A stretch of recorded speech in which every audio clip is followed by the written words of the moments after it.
से भीख नहीं मांगी। इसकी ज़रूरत नहीं है ना, मैं तुम्हें कभी मुश्किल में नहीं देख सकता। हमदान अपनी ज़िंदगी से और इन हालात से इतना मायूस हो जाएगा कि वो फैसला करेगा कि सब कुछ छोड़ छाड़ के बाहर के मुल्क में चला जाएगा। मगर जैसे ही उसके मुलाजिम रमज़ानी को बात चलेगी तो वो कहेगा कि साहब आप ऐसा नहीं कर सकते, ऐना बीबी के साथ आप उनको छोड़ के नहीं जा सकते। मुझे पता है कि आप उनसे प्यार करते, उनके बिना खुश नहीं रह सकेंगे। वैसे भी आज उनकी ज़िंदगी का बहुत ही बड़ा दिन है। उन्होंने बहुत ही अच्छे नंबरों में अपनी क्लास में टॉप किया है और इसी खुशी में उनके पेरेंट्स ने एक पार्टी अरेंज की है और आपको वहाँ ज़रूर जाना चाहिए क्योंकि उधर से फ़ोन आया आपकी इनविटेशन का। अगर आप ना गए तो ऐना बीबी को बहुत बुरा लगेगा। ये बात सुनकर हमदान सोच विचार का शिकार हो जाएगा और जाने का प्रोग्राम फ़िलहाल कैंसिल कर देगा और वह कहेगा कि मैं ज़रूर जाऊँगा, ऐना की इतनी बड़ी खुशी को मैं मिस नहीं कर सकता। दूसरी तरफ हमज़ा जो कि एहसास दिला चुका है हमज़ान को कि तुम हम जो हो वो ऐना के दिल में रहते हो, इसलिए ये गलती मत करना कि उसको इग्नोर करो और छोड़ के चलो जाओ। ये सारी बातें सोचकर वो फैसला कर लेगा कि मैं ऐना के सामने जाकर उससे अपने प्यार का इजहार करूँगा और उसको अपनी ज़िंदगी में वापस ले आऊँगा। ये बातें सोचकर वो बाहर जाने का अपना प्रोग्राम तरक कर देता है।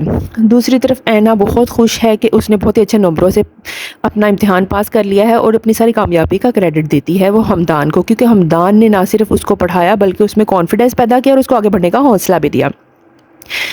ऐना का बाप कहेगा कि हमदान को बुलाना चाहिए क्योंकि वो हमारे घर का बेटा है, तो ऐना कहेगी कि आप प्लीज़ उनको मत बुलाएं क्योंकि वो मसरूफ़ होंगे, क्योंकि ऐना समझती है कि हमदान कब नहीं आएंगे। ये सोचकर अपने बाप को जवाब दे देती है। मगर ऐन पार्टी के मौका पर हमदान जब आएगा और सबको हैरान कर देगा और हमदान ना सिर्फ ये कि आएगा बल्कि सबके सामने ऐना के साथ अपनी मोहब्बत का इजहार करेगा। ऐना ये सुनकर खुशी से रोने लग पड़ेगी और कहेगी कि मेरी आज कामयाबी का सारा क्रेडिट आपको चाहता है। मैं तो खुद आपसे बहुत प्यार करती हूँ और आपकी ज़िंदगी में वापस आना चाहती थी, मगर मैं डरती थी कहीं कि आप मुझे रिजेक्ट ना कर दें। ये ड्रामा बहुत ही हैप्पी नोट पर हो जाएगा ख़त्म। दूसरी तरफ गुड़िया चले जाएगी फर्दर स्टडीज़ के लिए और जाने से पहले वो एक लेटर छोड़ के जाएगी हमदान के लिए, जिसमें वो कहेगी कि हमदान, मैं हमेशा खुद गर्ज रही और अपनी खुशियों के बारे में सोचती रही, मैंने कभी भी आपकी खुशी के बारे में नहीं सोचा। मुझे इस चीज़ का एहसास हो गया है कि यकतरफ़ा मोहब्बत कभी भी आपको खुशी और सुकून नहीं दे सकती। मैं आपसे प्यार करती हूँ, इसलिए मुझे आपकी खुशी अजीज़ है। मैं दुआ करती हूँ कि आप ऐना के साथ हमेशा खुश और खुर्रम ज़िंदगी गुजारें। इसलिए मैं बाहर के मुल्क जा रही हूँ पढ़ाई के लिए और मैं ये अंगूठी भी आपको वापस भेज रही हूँ क्योंकि जहाँ रिश्ता नहीं रहा तो वहाँ रिश्ते की निशानियाँ रखने का क्या फ़ायदा। आप हमेशा खुश रहें, मुझे आपसे कोई गिला नहीं है और मैं हमेशा आपको अपनी दुआओं में याद रखूँगी।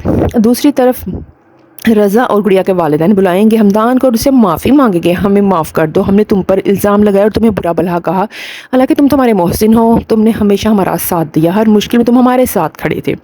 हमदान ये बातें सुन के कहेगा कि मैंने अंकल आपको दिल से माफ़ कर दिया, मेरे दिल में किसी के लिए कोई गिला शिकवा नहीं। तो ऐसे में फिर हमदान को उसका बाप रज़ा का बाप कहेगा कि तुम मेरा बिज़नेस प्लीज़ ज्वाइन कर लो और इस कारोबार को तुम दोनों मेरे बेटे मिलकर तरक्की की राह पर ले जाओ। तो वो कहेगा कि नहीं सॉरी अंकल, मैं एक नई जगह पर जॉब कर चुका हूँ और जहाँ मैंने एग्रीमेंट कर लिया था मैं वो कमिटमेंट नहीं तोड़ सकता।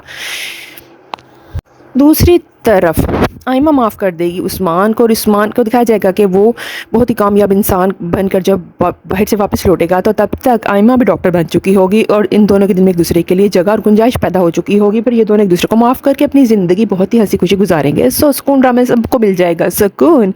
और ये ड्रामा ख़त्म हो गया बहुत ही हैप्पी नोट पर। अगर आपको रिव्यू पसंद है तो चैनल को जल्दी से कर लीजिए सब्सक्राइब, वीडियो को कर लीजिए लाइक। Thanks for watching.